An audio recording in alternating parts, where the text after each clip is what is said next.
There. Now I'm filming this as I go. So now, here we go. I got 2 halves of the Cheeto. And this Cheeto is made up of carbon, hydrogen, and oxygen, and other things.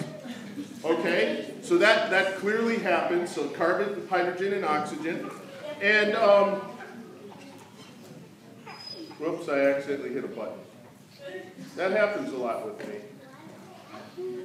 And then everything turns off. There we go. Okay, so I got the Cheetos. I got, did we turn this on? Did we turn this on? Oh. Okay. We're figuring out our technology. All right, so carbon, hydrogen, and oxygen. When you eat this, you burn it. That's what you're doing. You're actually lighting it on fire, not really. But your body is burning it. And it's a flame.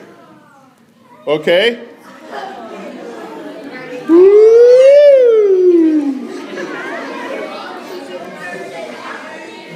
Now you might say I'm playing with fire. I'm using it as a teaching tool, so then it doesn't matter.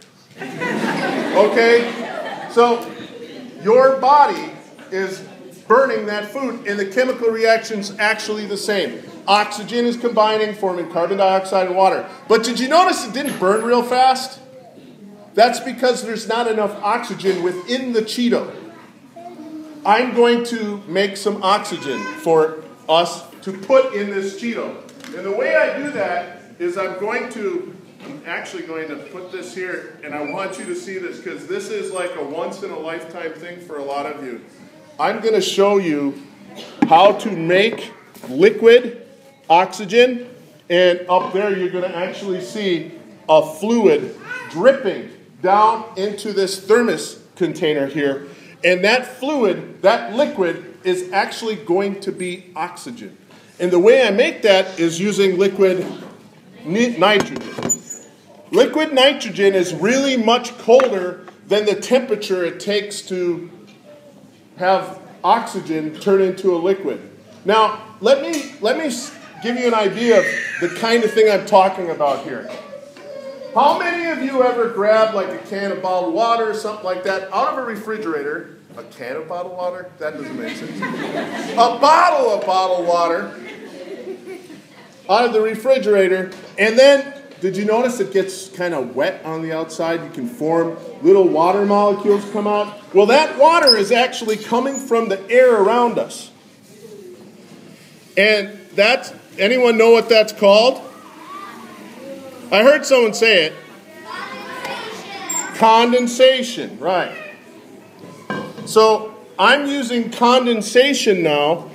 So you see, liquid nitrogen has a boiling point of about minus 190 degrees Celsius. That's 190 degrees Celsius below the freezing point of water.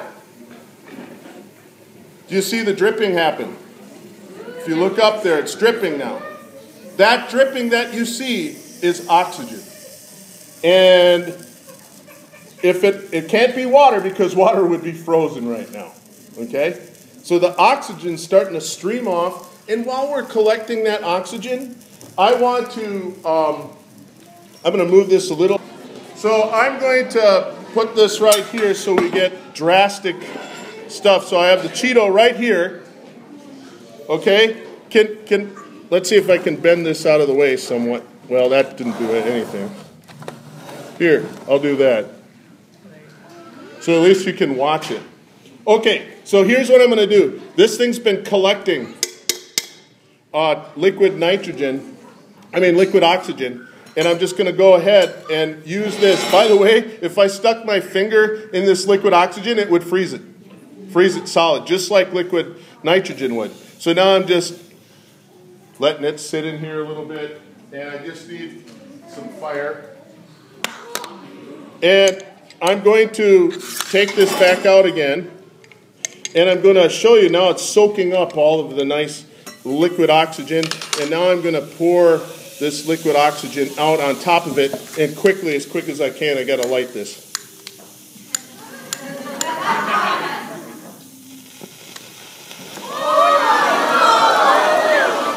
That's how much energy is in your Cheeto.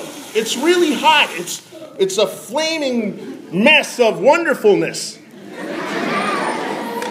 And if I take this off and it's still dripping liquid oxygen, it should, if I can get it to drip on it, it usually causes it to burn a little better. Oh yeah, right here. Sort of. Now if I put nitrogen, this is liquid nitrogen, if I put that on here, just dumping it, blew it right out. Because it's not oxygen. If it were oxygen, woof, well you saw what happens. And this is all that's left. The rest is gone.